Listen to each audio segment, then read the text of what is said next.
Get your horror figures at Big Bad Toy Store at the link in the description. Well, he did say there would be pleasure. Kaiju, Dragon Ball, Pokemon, and more. It's Steven's Toy Reviews. Hey, hello there collectors, it's Steven here, and I'm continuing the horror train in Dump Month. Isn't that fitting? With a review of a figure fans have been waiting for, almost dying to get their hands on for so long since NECA started their Ultimate figures. It's going to be the NECA Ultimate Pinhead from Hellraiser. Yep, that's right, NECA finally tossed their hat into the ring to make this iconic character available in action figure format. What is a bit disappointing though is that there have been some changes from the prototype, which are obviously going to happen, but some of them in the eyes of some collectors have been rather significant, specifically talking about the pins and the skirt. So, how are they on the final product? Is this thing worth purchasing? Well, let's take a look to see whether or not he's worth adding into your collection.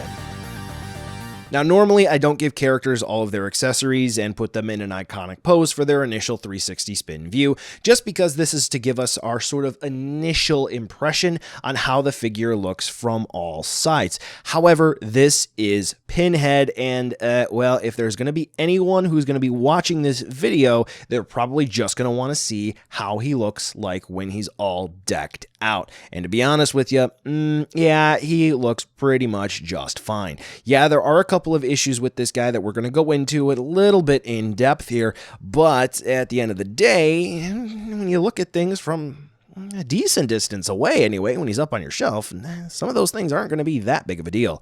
Now, when we take a close look at him, we can definitely see that there have been some changes from the prototype, some of which is perfectly fine because they are going to have to change the actual quality of the paint apps. Remember, the prototype is the perfected version, and the final product is, well, the mass-produced version. Specifically speaking, for the mass-produced version, they did not actually put pins in Pinhead's head. So Pinhead doesn't have pin head. Yeah. So they're basically going to be soft plastic, almost rubbery pins. And unfortunately, they're not really painted all of the best silver. So they kind of just blend into the blue that is used for the face of Pinhead. And, well, the rest of his head anyway. But what is actually really cool is that NECA has been experimenting with the face printing for some of their figures. We already saw this with Laurie Strode, but here, that is the case for the eyes as well. Or at least that's what it looks like. You can definitely see some dot matrices here and there. Yeah. Also, the pins seem to have just overall been a bit smaller here, so that's a bit disappointing.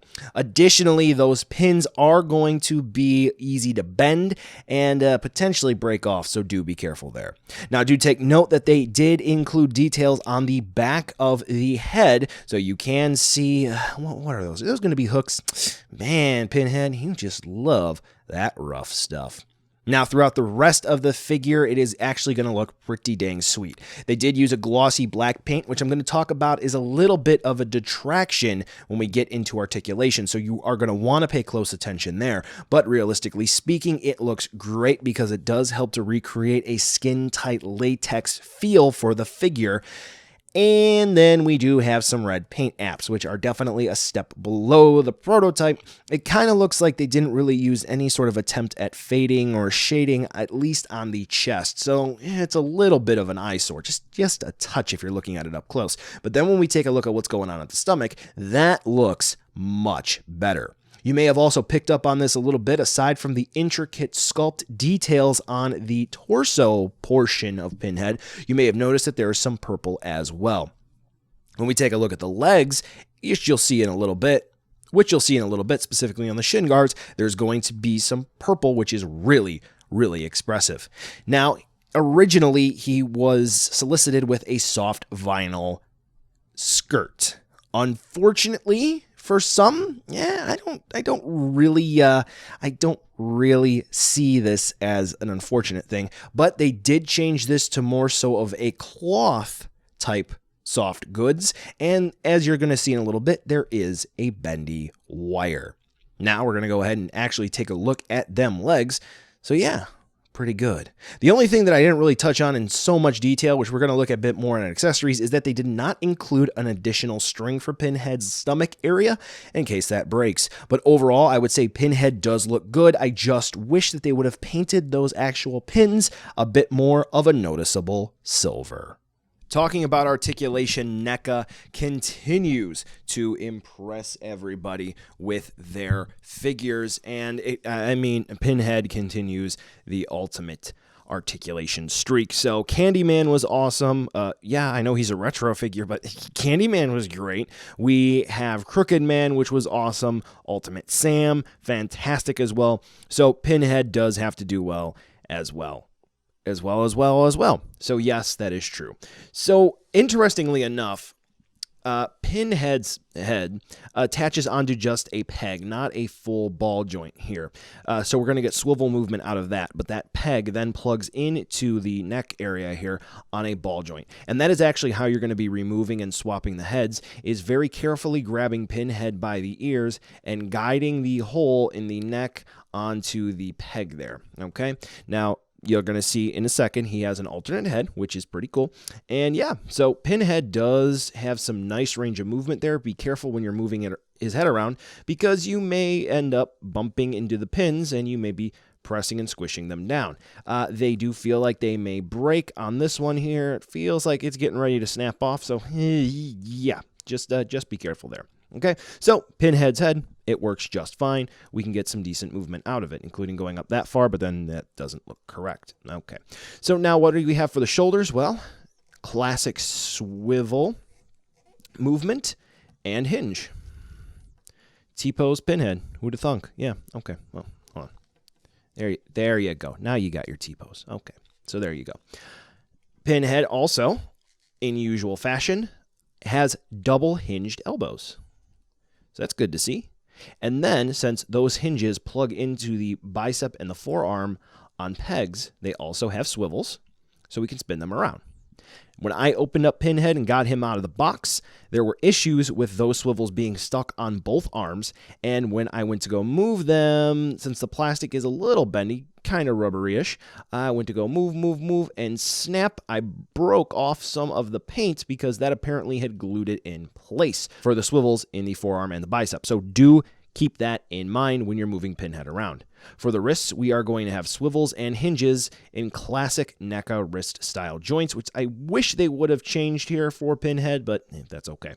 We are going to have an ab crunch that's going to be on a ball joint, but do be careful. We do have this string here, which goes through the bottom of the rib cage here on Pinhead, and it goes through his belly button area. So if you are a little too rough with it, or you're grabbing and you're not paying attention, you may rip that, and there is not a replacement that is included. Yes, you could probably get something just like black string, but keeping it official and whatnot. But yes, that does move around just fine enough. Do we have a waist joint? Well, by golly, yes, we do. That's pretty cool. Ball jointed as well. Now, hips. I'm going to talk about his skirt in a minute. Swivels and hinges. So full range of leg movement, which is great. Thigh swivels. Single hinge knees, along with a swivel. For the feet, we are going to have hinges to move forward and back. This one on mine was super stuck, so be careful.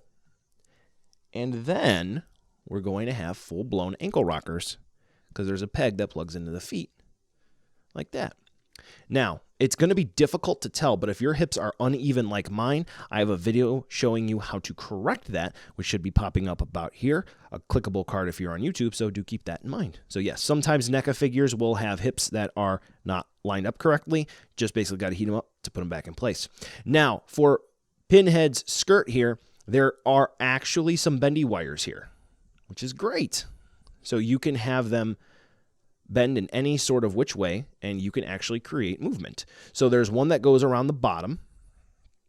Okay, so right along here, I think it starts, where does it start? About here, and ends here. So that amount throughout the bottom of this skirt. And then on the back, this edge, we have from here, where my thumb tip is, all the way up to here. That's a bendy wire. And then from here to here, where the end of my thumb is a bendy wire as well. So there are only a few parts on Pinhead's skirt here that don't have bendy wires, so you're going to get a lot of nice movement out of there. So yes, suffice to say, Pinhead is fantastic when it comes to articulation. I mean, you can get him into pretty much any pose you would need. I've already seen some fantastic pictures of folks getting some really wacky karate poses out of him on Facebook. Yeah, he's good. The only thing that I'm just concerned about is there are some special areas on Pinhead, like around his abdomen and on his head, where you're not going to want to be moving your hands too much or be too rough because you might break something, and then the bendy wire will break over time. But still, Pinhead moves fantastically. Oh yeah, by the way, those are his alternate hand parts. Now that we're going to look at the accessories for this demonic Rubik's Cube monster, we're going to see that quantity-wise, it doesn't seem like there's a whole lot. But realistically speaking, yeah, Pinhead does comes with a good amount. But there's something here that's missing that he absolutely should have come with. So first and foremost, Pinhead does come with an alternate head sculpt where, okay, somebody made Pinhead mad, and I don't want to be on the receiving end of whatever is about to come forth. Details are basically going to be the same as the default head sculpt, but I do feel that the pins here don't look as silver as the default head sculpt. It's kind of odd. Yeah. So you may have noticed that Pinhead actually does come with 2 sets of splayed hands. We're going to get one additional one alongside the default hands, and to be honest with you, there really isn't that big of a difference. The right hand extra one anyway is sort of cupped a little bit more, so I think that's to actually hold his Rubik's Cubes, but honestly, I don't know why they're here. But he is also going to come with a set of fists that are slightly open, so this way he can take the weapons off of his string area on his torso and actually use them. And what are we going to have? Well, we're going to have one sort of sickle, scythe, hooked knife thing. We are going to get one true knife. It's kind of like a dagger more so, I would think anyway. And then we are going to get one saw. That's good. Kind of channeling his inner Leatherface. And actually, if you do feel the saw, you can actually feel the ridges for the teeth on that. So that is kind of creepy. The detailing on it is, on all of them actually, is pretty dang good. But the only thing that I would say is that yeah, he doesn't really hold anything except for the hooked knife all that well. So just hope he doesn't break anything. Now, these do hook around onto the stomach string there, so just be careful that you are not going to break anything or force anything, and you should be just fine.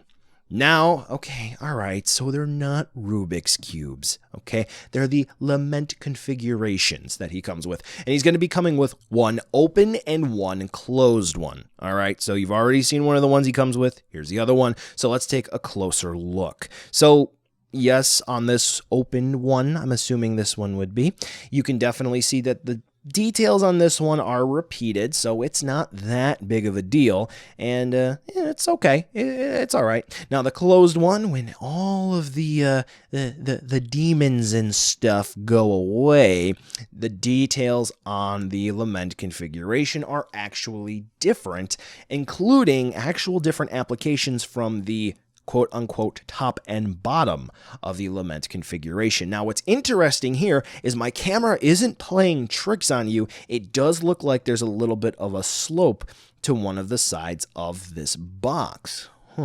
Yeah, that's not a big deal. Now, the last 2 images that you're going to be seeing here for the Lament's configuration, that is going to be the respective top and bottom that I would be designating for this box anyway.